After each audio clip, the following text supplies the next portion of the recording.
the lethal physics of vertical momentum. Why heavy combat gear turned parachute landings into bone-breaking events.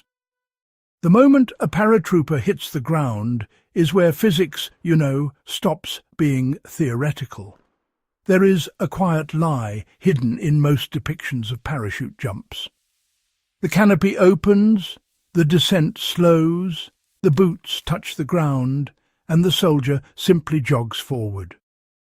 But honestly, the final seconds of a parachute descent are one of the most dangerous phases of airborne operations, especially when heavy equipment is involved. When a 60-pound steel load is strapped directly to a human femur and that body is descending from the sky at over 15 feet per second, gravity becomes brutally unforgiving.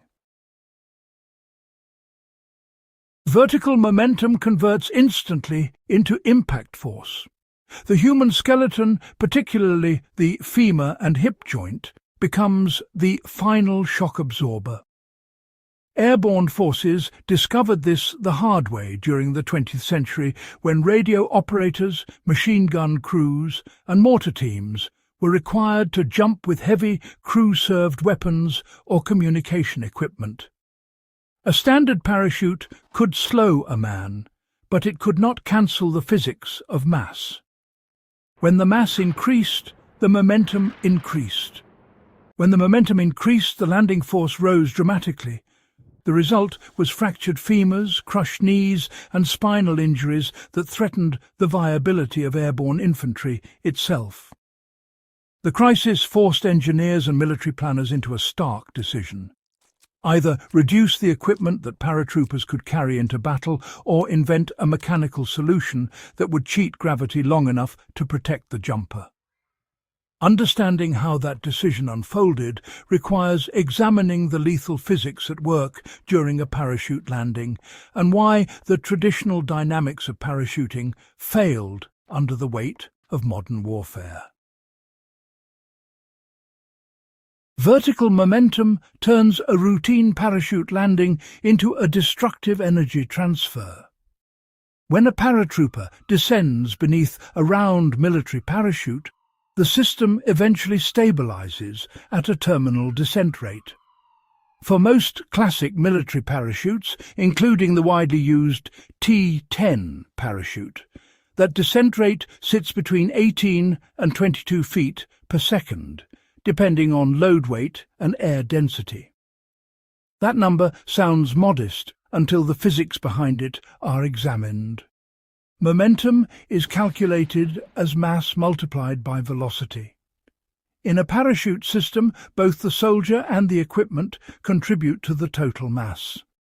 A paratrooper weighing 180 pounds, who carries 80 pounds of combat gear, is descending with 260 pounds of total mass. If that same soldier adds a 60-pound steel radio or machine gun component strapped near the leg, the system mass climbs dramatically. The critical point is that momentum rises linearly with mass, but the stress on the body during landing increases far faster because the body must absorb the energy of deceleration in a fraction of a second. When boots touch the ground, the downward momentum must be converted into horizontal roll energy through the parachute landing fall. If that conversion fails, or if the mass overwhelms the joints, the femur becomes the first structural failure point. The femur is the strongest bone in the human body, capable of supporting thousands of pounds of compressive force. Yet its strength assumes evenly distributed loads. When a steel object weighing 60 pounds is strapped directly to the thigh, the landing impact concentrates on the stress exactly where the bone is most vulnerable to bending. Physics no longer acts on the body as a whole. Instead, the energy funnels into a single structural beam. Airborne medical reports from the early years of mass parachute training repeatedly documented the same injury pattern. Heavy equipment carried on the leg cause spiral fractures of the femur during landings that would otherwise have been survivable. A 60-pound steel load strapped to the femur becomes a gravity-driven lever. The problem was not simply weight, it was leverage. When heavy equipment is mounted along the side of the leg, the mass sits several inches away from the central axis of the bone. During impact, the downward momentum of that mass attempts to continue travelling vertically, even as the leg tries to bend and roll. The result is torque applied to the femur. Engineers studying airborne injuries discovered that a 60-pound steel load attached to the thigh effectively created a lever arm during landing. The femur, which is normally loaded vertically, suddenly experienced rotational force. The bone was no longer acting as a column. It was acting as a beam under bending stress. In physics terms, this converts compressive loading into a combination of bending moment and shear force. The moment arm created by the equipment amplifies the stress dramatically. A landing that would generate survivable compression now creates a rotational force strong enough to twist bone. This mechanical effect became, well, painfully clear during airborne training exercises in the mid-20th century. Paratroopers carrying heavy radios often reported violent jolts to the leg during landing, even when their parachute landing fall technique was correct. The body could absorb vertical impact through rolling, but the attached mass continued moving downward for a fraction of a second, pulling against the leg like an anchor. The bone simply could not win that fight against gravity. Why standard parachute dynamics were never designed for heavy crew-served weapons? The original military parachutes used by airborne forces were designed around a basic assumption. The jumper would carry personal weapons and moderate equipment loads, not steel machines. The T-55 parachute, widely used in the early years of airborne operations, and later the T-10 parachute, were optimized to slow a human body within a safe descent envelope. They were not engineered to protect a man descending with a machine gun, mortar components, and communications hardware attached to his body. The physics limitation lies in the canopy surface area and the drag coefficient. A parachute slows descent by increasing air resistance. However, military parachutes must balance several competing requirements. The canopy cannot be too large because it would drift excessively in the wind. It must open reliably and allow mass drops of hundreds of soldiers.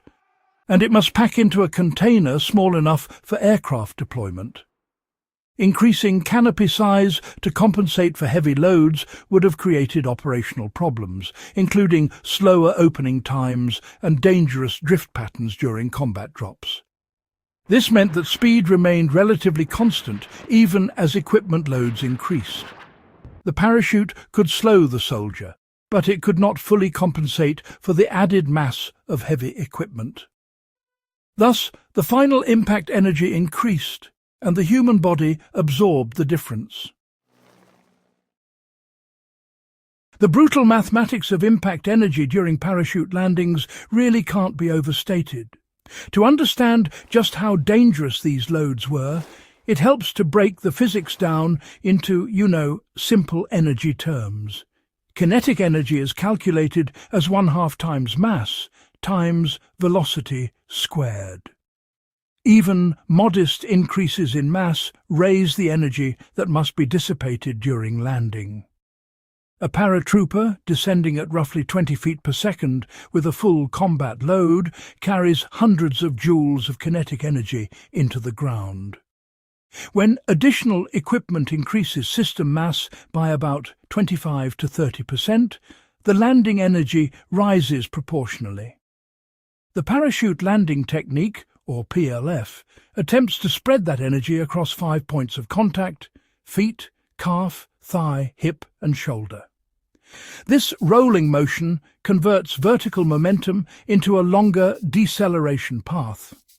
However, when a rigid steel object is strapped to the thigh, the landing fall just can't distribute the energy evenly. The steel mass, well, it resists movement. Instead of rolling smoothly, the leg receives an impulse force. Medical studies from airborne training units showed that fractures frequently occur when equipment loads exceeded roughly 50 pounds attached to the body rather than suspended beneath it. At that threshold, physics simply overwhelmed technique. Airborne engineers eventually recognized the equipment placement problem. By the middle of the 20th century, military planners were facing a pretty serious dilemma. Airborne units required heavy weapons to survive once they reached the ground. Machine guns, radios, mortar, tubes and ammunition were absolutely essential for combat effectiveness. Yet carrying those items during the jump dramatically increased injury rates. The engineering community began examining alternative equipment placement methods.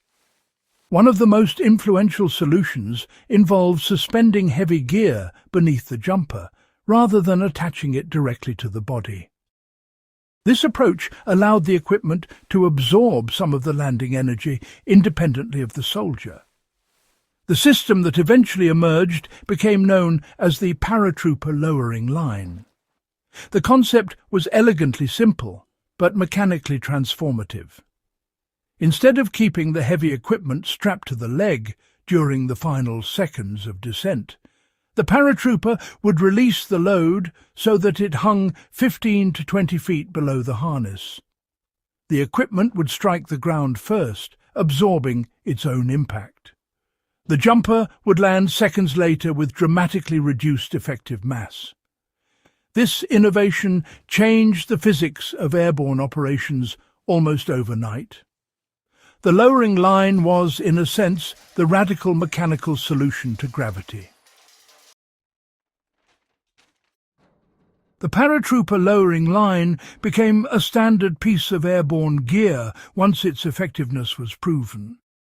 Shortly after parachute deployment, the paratrooper would unclip the heavy equipment from the leg and attach it to a rope connected to the harness. The load would slide downward until it hung several meters below the jumper. This configuration accomplished three crucial things. First, it removed the lever effect on the femur by eliminating rigid attachment to the leg. Second, it allowed the heavy load to strike the ground before the paratrooper landed. The equipment absorbed its own impact energy. Third, it reduced the mass involved in the soldier's actual landing moment. Instead of landing with 260 pounds of system mass, the paratrooper might land with 200 pounds, while the remaining weight rested on the ground. Physics has changed dramatically. Vertical momentum was split into two separate impacts rather than one catastrophic event concentrated on the human body. Historical airborne operations forced these engineering solutions into reality. Airborne units during World War II and the Vietnam War faced increasing equipment demands as communication technology and heavy weapons became more sophisticated. Radio operators were particularly vulnerable. Early field radios were constructed from steel and vacuum tube components that made them both heavy and rigid. A radio operator jumping with such equipment attached to the leg risked severe injury during landing. The lowering line system allowed these operators to deploy their equipment safely while maintaining mobility after landing. Machine gun teams also benefited from the innovation. Crew-served weapons, such as the M60 machine gun, required multiple components and ammunition belts that could easily exceed 60 pounds. Without mechanical solutions to the physics problem, airborne deployment of these weapons would have been, frankly, impractical. Engineering solutions therefore preserved the tactical flexibility of airborne units while preventing a wave of catastrophic injuries.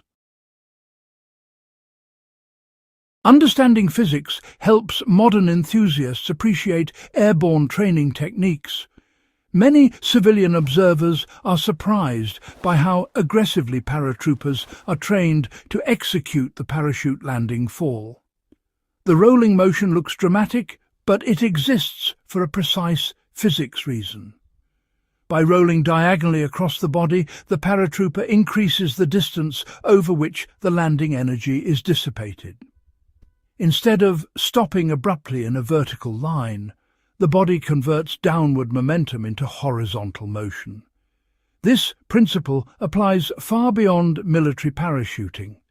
The same physics appear in martial arts breakfalls, parkour landing techniques, and emergency survival training. If someone carrying heavy equipment must jump from even a modest height, the safest approach involves spreading impact across multiple joints and allowing the body to continue moving after contact. Rigid posture turns the skeleton into a brittle structure under compressive force. Controlled movement transforms it into a dynamic system capable of absorbing energy. Practical lessons from airborne physics apply to real survival scenarios. The lessons learned by airborne engineers have surprising value outside military contexts. Anyone working in environments where falls or heavy equipment loads are possible can benefit from understanding how mass distribution affects impact forces.